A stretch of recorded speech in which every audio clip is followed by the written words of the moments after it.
महाराष्ट्राची वाट लावणारा देवेंद्र, शिक्षणाची वाट लावणारा धर्मेंद्र आणि अख्ख्या देशाची वाट लावणारा नरेंद्र, या तिघायच्या नावात एक सेम गोष्ट आहे.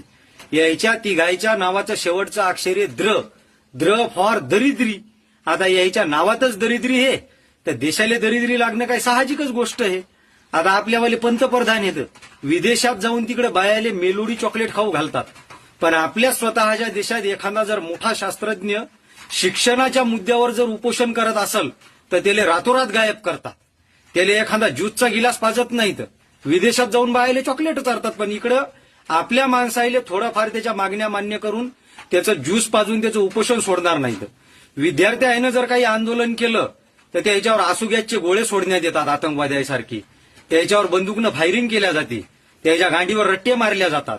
ते आंदोलन कशासाठी करा लागले? पेपर फुटी झाली म्हणून करा लागली. अशा आपल्यावाले पण